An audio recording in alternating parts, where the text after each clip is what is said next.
It was one of the most feared combat aircraft of World War II. Yet throughout its dramatic history, it was plagued by an early reputation as being far too dangerous to fly. The B26 Martin Marauder.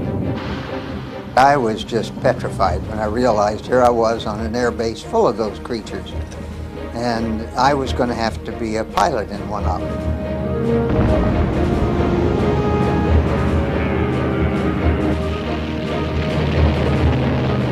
Now, for the first time, the true story of its journey from death trap to fearsome adversary can be told. We knocked it down to rubble. We went twice a day till we finally knocked it down and killed every German big enough to die.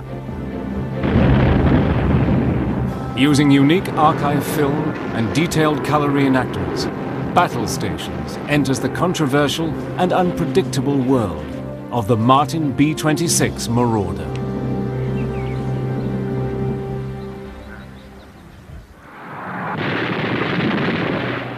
After the end of the First World War and the Treaty of Versailles, America was determined to stay out of international disputes.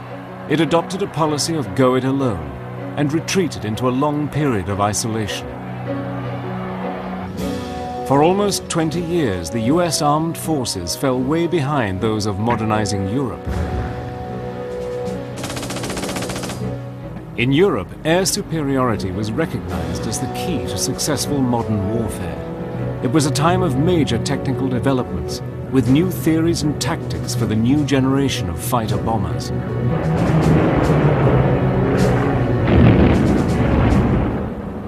But by 1933, with Hitler's appointment as Chancellor, Germany had embarked on a rearmament program of epic proportions. The Nazi machine began to replace all its old warplanes and produce a new generation of bombers. Yet across the Atlantic, American aviation remained very much the world of the small-town barnstormers. Latest American aeronautical innovation was geared towards luxurious commercial use, with new stylish all-metal aircraft like the Boeing 247 and the DC-3. America's air power was simply not up to modern air combat standards. America pays too little attention to the rise of Nazism in Europe, and too late does it identify the danger of Japanese expansionism. Now, one of the consequences of all this isolationism is that America had fallen behind in several key military areas, and aircraft was one of these. And on the eve of war, the Americans knew that they had to catch up, and fast. So in March 1939, a competition was urgently held for a new high-speed and heavily armed aircraft. The history on it is that the brass and the Air Force wanted a medium bomber with speed that could more or less defend itself without fighter escort and was fast enough to evade fighters. Most importantly of all, the new bomber had to be able to go into production immediately. After just 4 months, the results of the competition were announced. The winner was a revolutionary twin-engine medium bomber designed by the Glenn L. Martin Company.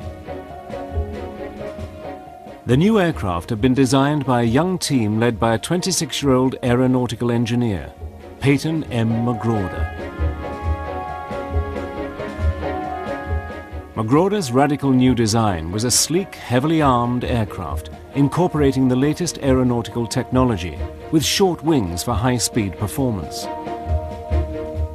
The aircraft had a top speed of 300 miles per hour. With developments in Europe causing increasing alarm, the US Army Air Corps was now under pressure to rearm and needed immediate delivery. Taking an unprecedented step, Martin's design was ordered to go straight from the drawing board into production. There would be no prototype for testing. This unique, off-the-shelf purchase was to sow seeds of disaster in the years to come.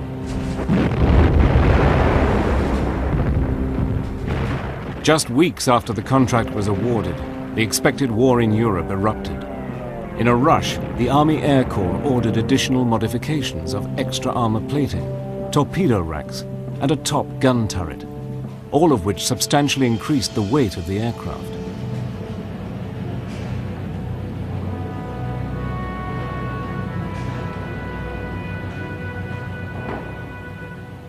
But there was no time for any evaluation or testing. The very first of this new generation of warplanes were delivered straight to the US Army Air Corps.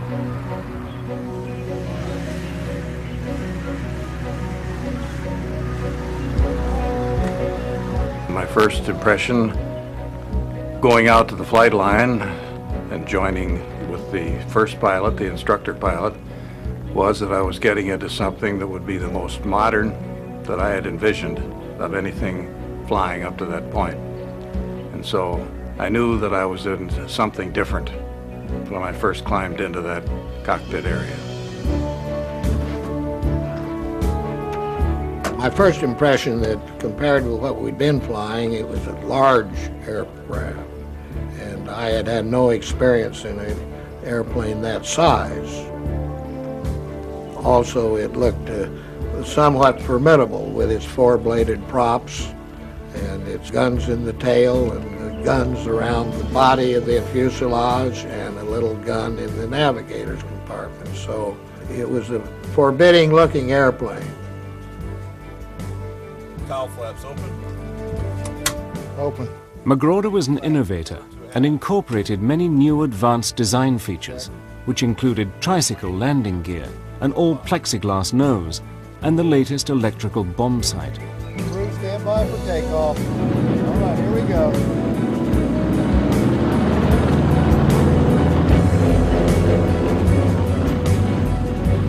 But the additional weight of the Army's modifications had also turned Magruder's streamlined aircraft into a potential killer. The twin-engined bomber now required extremely skilled handling from the new pilots, especially for takeoffs and landings.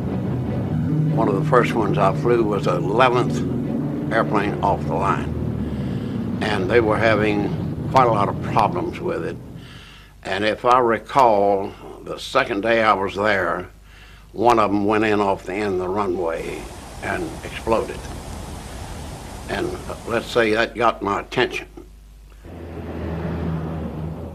I had a feeling that I was trying to learn to fly something that was quite a bit more of an airplane than the trainers I had flown in flying school.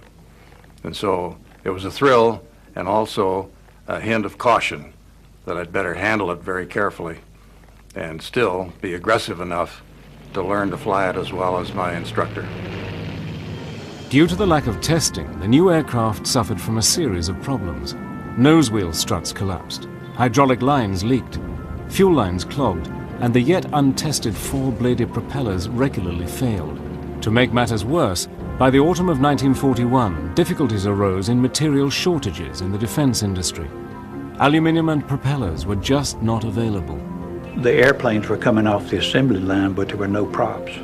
So we would fly an airplane from Baltimore to Barksdale and take the props off and get them back up to Baltimore and do this again and bring airplanes down. By the end of 1941, the Martin factory finally completed the first delivery of 261 aircraft to the US Air Corps.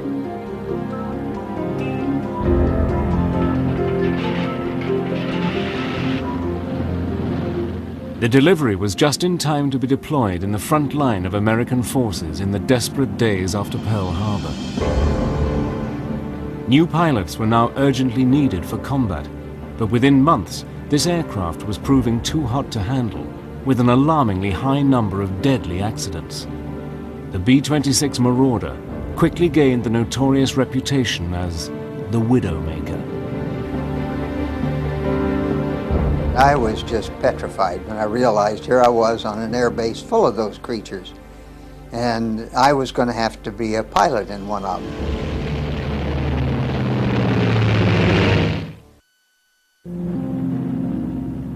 In February 1942, the Martin B26 Marauder had its baptism of fire in the Pacific War. This was the most advanced medium-range bomber in the world, but early combat operations were marred by one disaster after another. For the new, hastily trained pilots, it soon earned a reputation as a death trap. Coming right out of flying school and going over to Barksdale Field from Arizona, I really didn't know very much about it except that it was new. But once I got there, I began to hear these stories, and then I kind of wondered what I was getting into. They called it the Widowmaker, which it made lots of widows. They called it the Baltimore whore, which is a bad word, but that they said it had no visible means of support. And the flying torpedo, they had a lot of bad names for it. Trainee pilots were finding the B-26 too hot to handle. With fast landing speeds of 125 miles per hour, trainees would bring it in too slow. It would then stall, spin, and crash. It had more of a fighter plane feel to that airplane. When you came in for a landing, you didn't just bring it in a nice controlled sliding approach. You brought it in a very steep angle. And then at the very last minute, you would flare it out. And if your timing was right, you would kind of grease it on. If not, you'd splatter it pretty hard. Or if you did it too high, you would hit pretty hard. Pilots in training were having serious problems learning to fly the new bomber. I actually had 10 of them walk in one morning and place their wings on my desk. And they got the choice of being mess officers or going down to Trinidad and flying B-18s on sub-patrol. We had 5 or 6 pilots that finally gave up flying. They just refused to fly any more combat. And I had unfortunately made a statement to another pilot that I was flying co-pilot for. He was a very ham-handed pilot, and he just he really frightened the daylights out of me the way he flew. So when I got back on the ground after this one mission, I told him, I'm never going to fly combat again if I have to fly with you. Ground crews were also experiencing severe problems in maintaining and servicing the new aircraft. We had a lot of tire problems, and if an airplane blew a tire right at liftoff, it usually killed the crew. And sometimes if you came in and the tire was shot up, one tire was shot up and he landed, well, a lot of times it did kill the crew also. The results were a series of deadly accidents. By early 1942, in a period of just 30 days, 15 B-26s were written off in crashes. One a day in Tampa Bay, that was the motto. I lost a bunch of friends. They had 7 of us graduate from cadet school at Luke Field. They had us flying fighters out there. And in 6 weeks, out of the 7, me and Pete Graves, only 2 left alive. The other 5 are out there swimming around. By now, the Committee on Military Affairs, headed by Senator Harry Truman, had begun to investigate the reasons behind so many fatalities. Were Martin's B-26 Marauders a death trap for American airmen? After 165 accidents and dozens of trainee crew killed, the Truman Committee recommended that all production and flying should be halted. But the Air Force still had faith in the plane and gave the responsibility of salvaging its reputation to General James Doolittle, commander of the celebrated Tokyo raid of April 1942. It would be a do-or-die operation. Jimmy Doolittle probably the best pilot that we ever had. He had flown air races, and he was a B-26 advocate. He thought it was a good airplane. He was always someplace flying. He was not a guy that was a desk jockey. And as a result, he was a pilot's pilot. And he came down and actually landed it on one engine, and he flew around and wrung it out over the top of the airport while all the young pilots were standing there watching him. And they said, Jesus, if he can do that, we can too. You knew that there was a man that had flown a lot of airplanes and knew what he was doing. And he pushed the limits a little bit because he made tighter turns than the rest of us and scared a little of, but we knew that we had a guy that knew what his limits were. The report revealed that the causes of the accidents were due mainly to the inexperience of the pilots and maintenance mechanics, along with the increased heavy weight of the airframe. To stop further problems with the dangerously overloaded planes, the engineers introduced a more powerful engine and also extended the wings by 3 feet.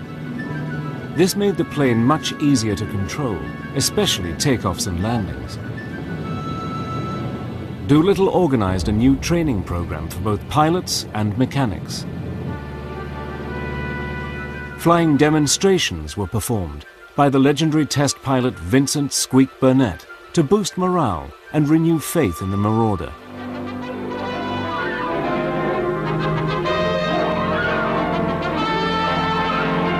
Here's the checklist, sir. Take a look, Jim.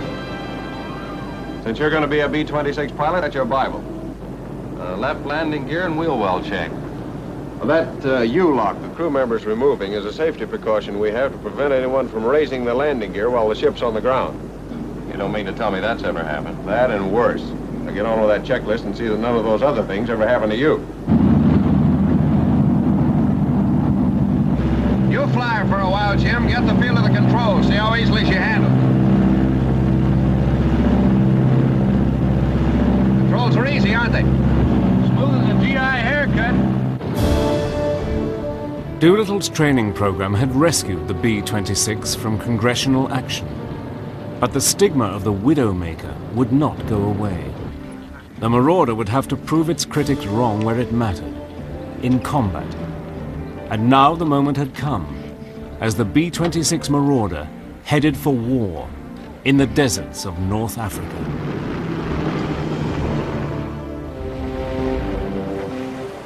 In November 1942, the 319th B-26 Bomb Group joined American forces in support of Operation Torch, the amphibious landings in North Africa.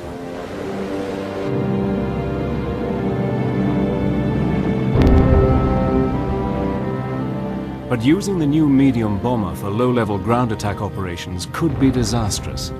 Early missions were riddled with organizational chaos. What happened in Africa that we had no strategy whatsoever. There was no bombing strategy, there was no coordination, there was no photographs, maps of the target. They were hand-drawn maps. In fact, our first flight that went out with 5 planes, none of them come back. The crews of the B-26 Marauders were capable of delivering a devastating attack, dropping up to 4,000 pounds of high-explosive bombs. The Air Force tried and tested new tactics, with massed squadron formation flying at medium altitude and bombing a single target for maximum effectiveness. The accuracy of hitting the target was dependent on the combined skills of the pilot and the lead bombardier with his sophisticated Norden bomb sight. The general routine was you had an initial point, they called it, a specific geographic point on the ground. You would turn then and go to what they call the AP, the aiming point. And as you went toward the aiming point, the bombardier would get his Norden bomb sight, which was an early model of a computer.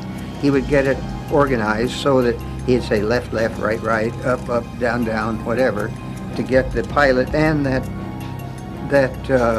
computer going together. The Norden bomb sight was one of the US Air Force's most secret weapons. This early computer calculated exactly when and where to drop the bombs, allowing for altitude, airspeed, and crosswinds. And so when you get to your point and you call the pilot and say, okay, I have it, and you go straight and level, and you look in front of you and it looks like thunderclouds, it's black, it's dirty, you feel like, and you almost could, that you could see the Germans at their gun positions. then we would go on through. All we could do is just sit there like this because the airplane was being flown by that computer. It's a moment of truth where everybody has to stop wiggling around trying to evade the flak and wade through it. You lean over, and when you do, you go for the eyepiece and you're watching the crosshairs that are moving. You stop them, and that means you've corrected to the ground speed. And when they get together, the bombs are gone.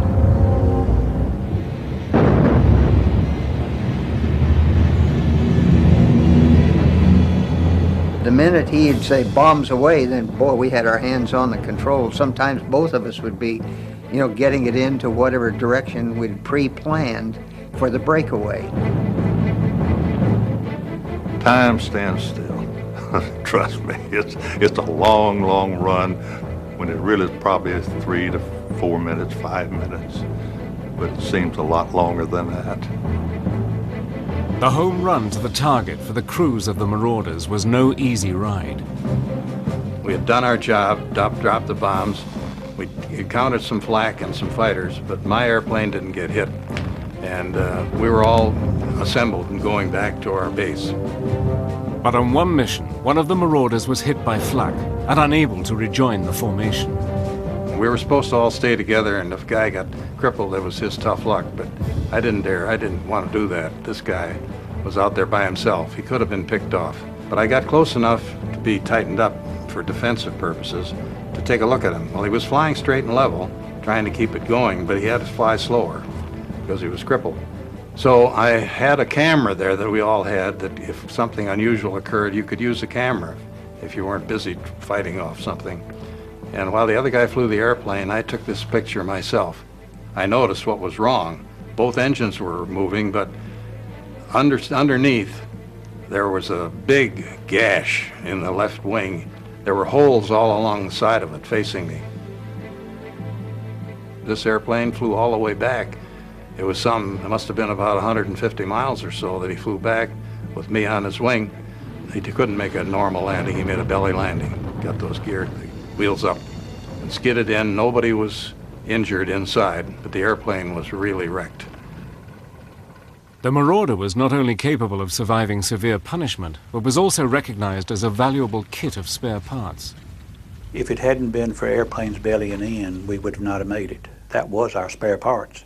Airplanes bellying in, and as soon as we had a crew of people that went over and took parts off the airplane and said, had them put back in a storage so we could have them when we needed them.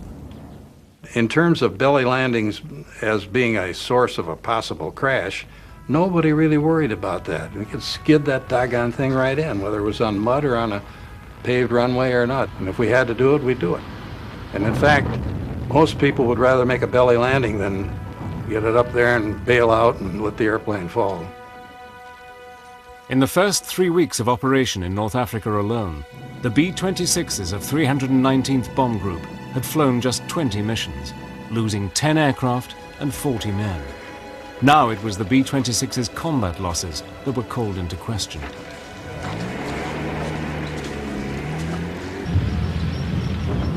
Within weeks, the American forces in North Africa had joined the British 8th Army in defeating the feared German Afrika Korps.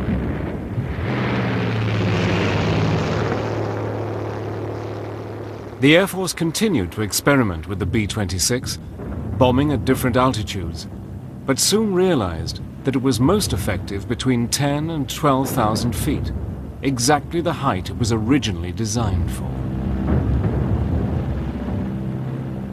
The first 3 or 4 missions, we went from the deck up to about 3,000 to 4,000, 5,000. It still wasn't enough. But very soon we learned that you had to get up above 7,500 feet to be safe from the kind of anti-aircraft, light anti-aircraft flak that they threw up at you.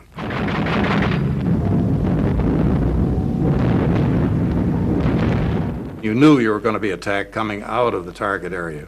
So you had to get back into tight formation quickly so that your gunners would have the mass effect for the German planes who were coming trying to attack us. They'd like to have us scattered out and pick us off one at a time. And so we didn't want to have that happen. The B26 Marauder had proved to be a tough and durable aircraft.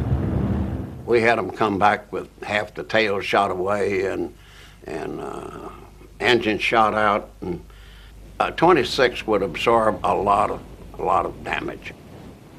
It just seemed to me like that engine was well built.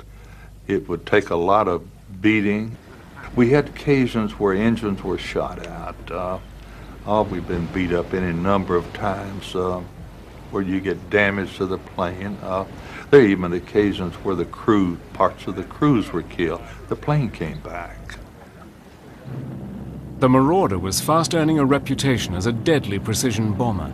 And at the Casablanca Conference in January 1943, Winston Churchill persuaded Roosevelt to continue with the Mediterranean campaign to force Italy out of the war and draw German forces from the Russian front, preparing the ground for the invasion of France. In the Allied invasion of Italy, Martin's Marauders would add another deadly chapter to their history by taking part in one of the most famous and controversial conflicts of the Second World War, the Battle for Monte Cassino.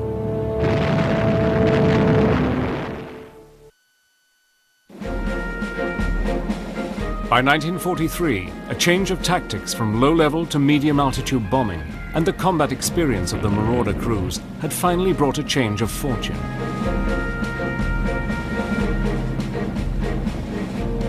The Marauders were having increasing success on their bombing missions, but flying into enemy flak was always a terrifying experience. We could look ahead, and I remember saying to the pilot, I nudged him, I said, "What in the hell is that?" He looked at it and he said, "You've seen flak before." I said, "That's flak?"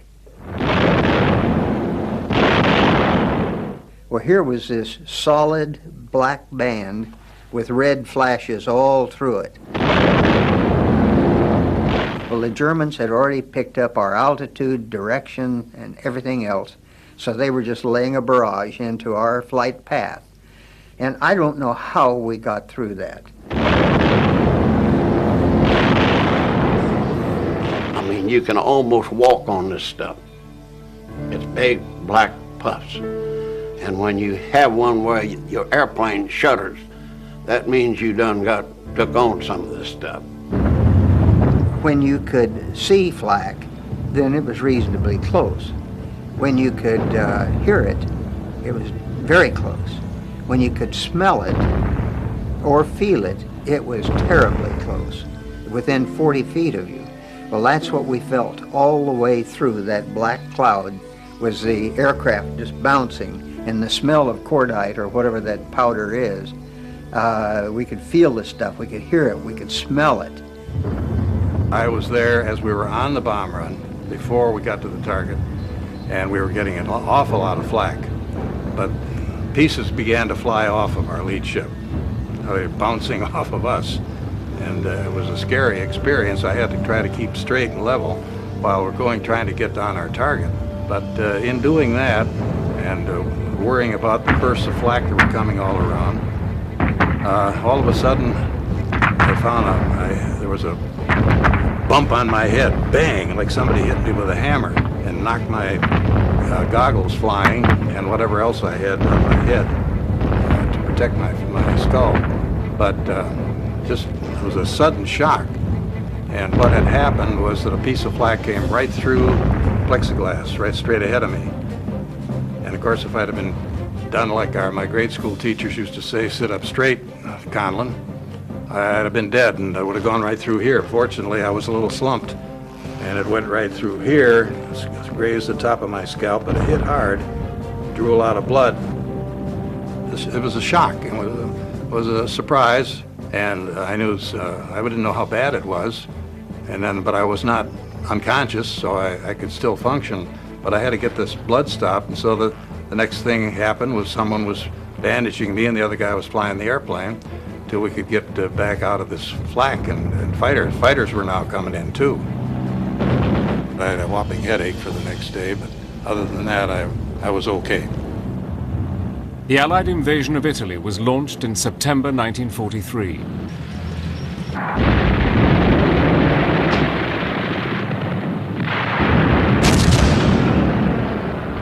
In an attempt to hold the threatened city of Rome, the Germans constructed a series of defensive lines. The last and most formidable, the Gustav Line, was anchored on the heavily fortified garrison town of Cassino. Strategically, Monte Cassino is absolutely pivotal. It's a formidably strong mountainous area right in the middle of the Gustav Line, which protects the direct route for the Allies to take Rome.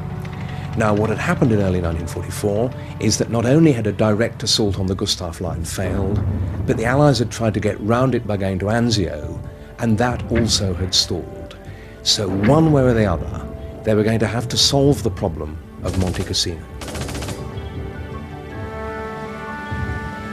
Throughout the weeks of heavy fighting, the sacred monastery of Monte Cassino had been left untouched. This 5th century monastery, founded by St. Benedict, was internationally renowned as a place of holiness, culture, and art. But the Allies suspected that it was the base for the German defenders.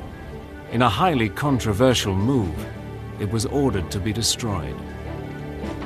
And of course, all the Catholic people and all totally freaked out, because you ain't supposed to do that. You know, it's a shrine. Well, it ain't no shrine if the Germans are in there with machine guns killing our boys. Gentlemen, we all know the purpose of this operation against Cassino. The timing works like this, sir. The attack will be opened by medium bombers, beginning with the B-25s of Tactical Air Force. Then come the heavies in waves of 15-minute intervals. Following the heavies, the B-26s will complete the attack. And during the briefing there, as I say, we had a Catholic chaplain get up and asked if any Catholic present, and there were some, you know, in every group. And the next question was, do you want to go? And if you don't want to, you don't have to. Yeah, but the Pope said, give them hell.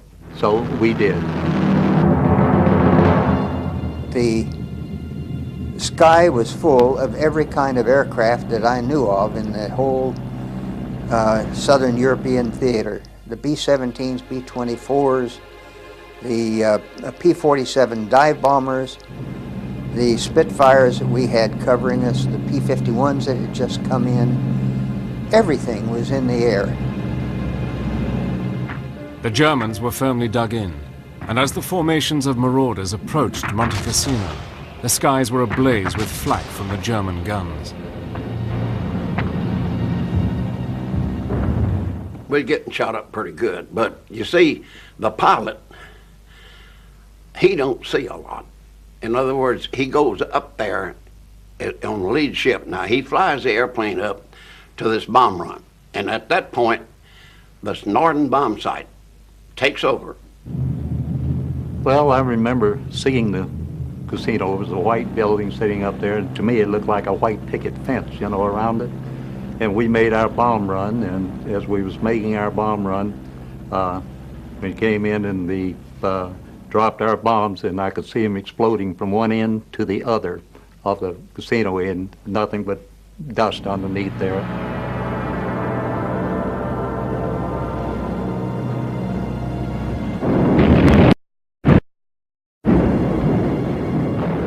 On February the 15th, 1944, to the shock of the world, the monastery was leveled. The accuracy of the B-26's bombing proved without a shadow of a doubt that if used properly, Martin's aircraft was a potent weapon. It was solid stone, you know. Them friars built a heck of a shrine. The walls on that thing was 6-8 foot thick. We knocked it down to rubble. We went twice a day, till we finally knocked it down and killed every German big enough to die. The Germans, after we bombed, they come out of the rubble and were still holding it, so the British and the Americans both had a hard time taking it, even after we blew it up. The bombing of Monte Cassino was a tragedy. Ironically, the bombing itself worked reasonably well. The B-26s did a good job, the bombing was quite accurate, and the monastery itself was leveled. The Germans then occupied the ruins, and the Allies simply weren't able to get them out of the ruins. Thus, although the bombing worked in the short term, the Allied operation to smash a hole through the Gustav Line failed. It was, however, a turning point for the Marauder. The introduction of the new Norden bomb sight, the quality of bombs it could deliver, and the speed and handling of the aircraft had all combined to make it a formidable machine. The Marauder could now literally deliver bombs on a button. Following the Mediterranean campaign and the fall of Rome, the B-26 Marauder and its crew's reputation was growing from one victory to the next. Despite its notorious birth as the flying coffin, the Marauder was proving to be an outstanding aeroplane and feared adversary.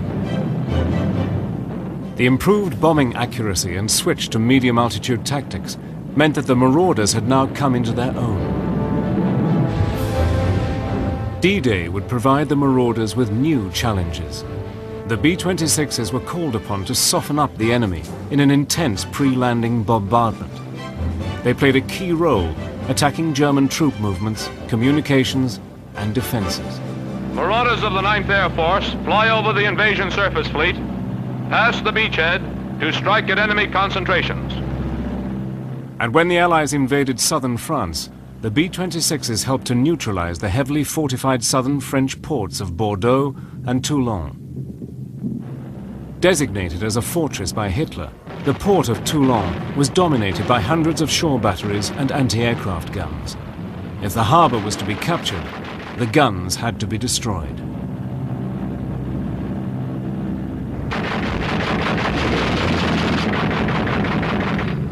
From 10 to 11,000 feet, we could put 90% of the bombs in a 600-foot circle. We could hit the target, we could defend ourselves, and hit it and get back. In 48 separate missions, losing just 8 aircraft, the Marauders dropped one of the most concentrated barrages of the war. Never before had the Marauders' ability as a precision bomber proved so effective. On August the 23rd, 1944, Toulon fell. The Allies' successful campaign continued across occupied France, and by August 1944, Paris was liberated. Now, with Germany buckling under, the Marauders were deployed in bombing enemy defensive positions on the eastern side of the Rhine. The medium bombers were ideally suited to destroy the enemy's road and rail networks. In the final months of the war in Europe, the formidable B-26 crews were flying a record number of missions, often under heavy attack. The much-maligned medium bomber now had a reputation for flying into battle and achieving pinpoint accuracy.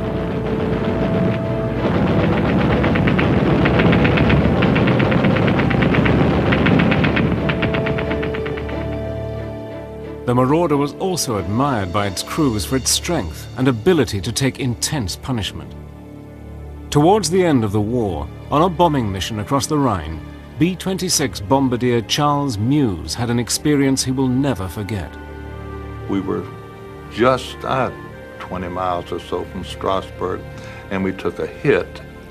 Then the next hit, we got, I think, was in the Bombay. And at that point, we realized that we were hit. We were not going to make it. It was chaotic. You know, neither engine was doing what it was supposed to do. We had fire. I could see the fire. You know, there was no mystery about it. The co-pilot was sitting, trying to get out, which he couldn't, but his parachute strap had caught on the seat. The release to the co-pilot seat was between the pedals. I could reach it. I did reach it. I pulled her sideways, and he went backwards. After successfully releasing the co-pilot, Meuse was able to make his escape from the bombardier's position. So we got the co-pilot. He was the first one out. We got him through. The top turret gunner was dead. The tail gunner and radio gunner made their dramatic escape, bailing out past the landing gear, leaving just Meuse and the pilot in the plane. We were trying to debate whether or not we would stay with the plane because we could see the Rhine River and we could see safety and home. we finally got to the point saying, no, we're gonna take the way out, and out we went. I remember the tremendous quietness. You're hanging on a parachute, swinging gently in the breeze, you hope, and everybody's gone, everybody's left you. I was not heroic. I knew when I was caught, and I stopped and promptly showed my hands and stood still, and so then it was taken prisoner. Muse was captured along with the rest of his crew. They spent the last few months of World War II as prisoners of war. In May 1945, victory over Nazi Germany was complete. By the end of the war, the record of the Marauders was outstanding. Its bombing accuracy had made an important contribution to winning the war in Europe.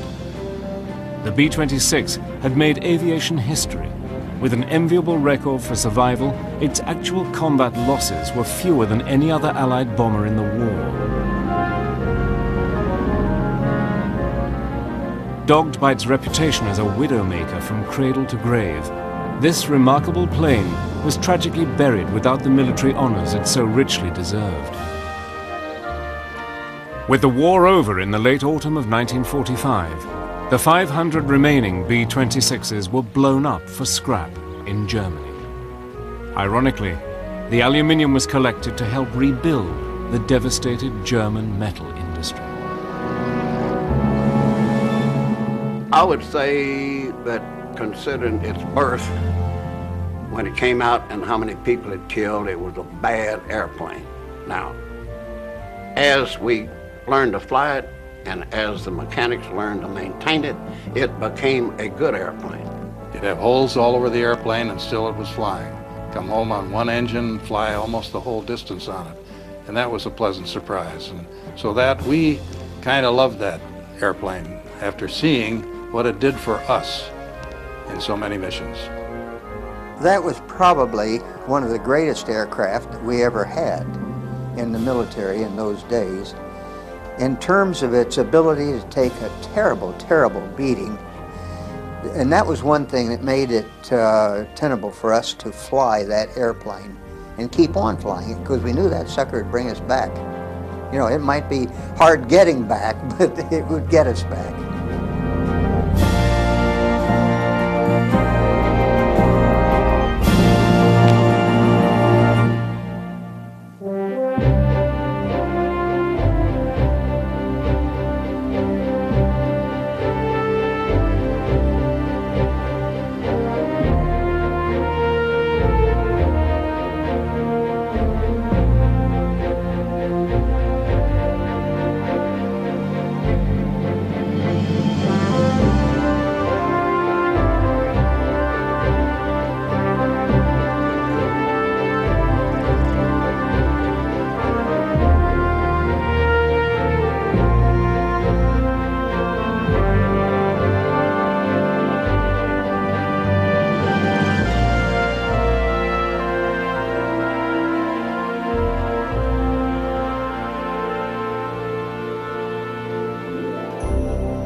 Is that the brass and the Air Force wanted a medium bomber with speed that could more or less defend itself without fighter escort, and was fast enough to evade fighters.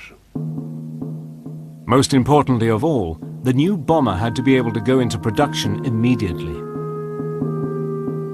After just 4 months, the results of the competition were announced. The winner was a revolutionary twin-engine medium bomber designed by the Glenn L. Martin Company. The new aircraft had been designed by a young team led by a 26-year-old aeronautical engineer, Peyton M. McGrawder. McGrawder's radical new design was a sleek, heavily armed aircraft incorporating the latest aeronautical technology with short wings for high-speed performance. The aircraft had a top speed of 300 miles per hour. With developments in Europe causing increasing alarm, the US Army Air Corps was now portions. The Nazi machine began to replace all its old warplanes and produce a new generation of bombers. Yet across the Atlantic, American aviation remained very much the world of the small-town barnstormers. Latest American aeronautical innovation was geared towards luxurious commercial use, with new stylish all-metal aircraft like the Boeing 247 and the DC-3. America's air power was simply not up to modern air combat standards. America pays too little attention to the rise of Nazism in Europe, and too late does it identify the danger of Japanese expansionism.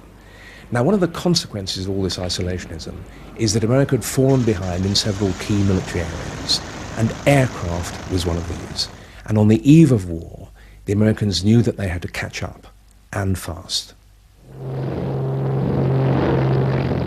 So in March 1939, a competition was urgently held for a new high-speed and heavily armed aircraft. The history on it is now under pressure to rearm and needed immediate delivery. Taking an unprecedented step, Martin's design was ordered to go straight from the drawing board into production. There would be no prototype for testing. This unique, off-the-shelf purchase was to sow seeds of disaster in the years to come.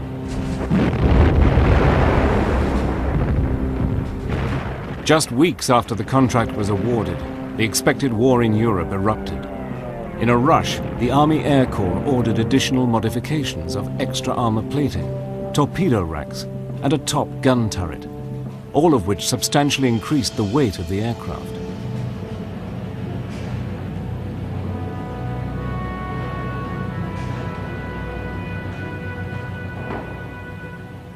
But there was no time for any evaluation or testing. The very first of this new generation of warplanes were delivered straight to the US Army Air Corps.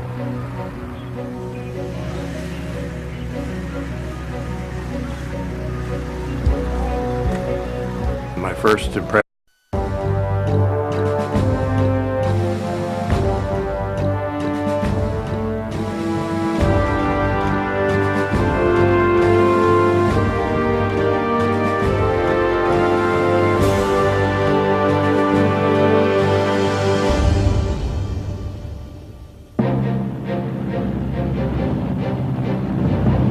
It was one of the most feared combat aircraft of World War II. Yet throughout its dramatic history, it was plagued by an early reputation as being far too dangerous to fly. The B26 Martin Marauder. I was just petrified when I realized here I was on an air base full of those creatures, and I was going to have to be a pilot in one of them.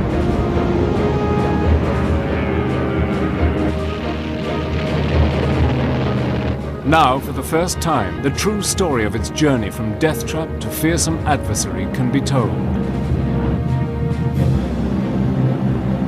we knocked it down to rubble. We went twice a day till we finally knocked it down and killed every German big enough to die.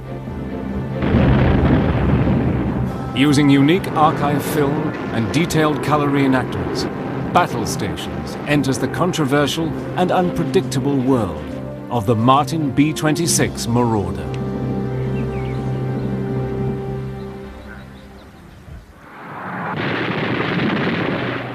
After the end of the First World War and the Treaty of Versailles, America was determined to stay out of international disputes.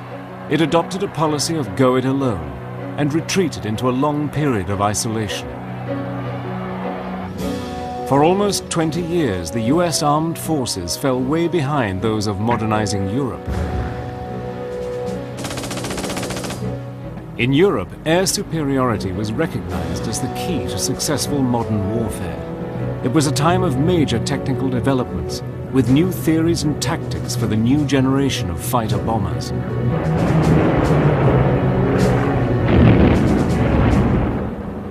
But by 1933, with Hitler's appointment as Chancellor, Germany had embarked on a rearmament program of epic proportions.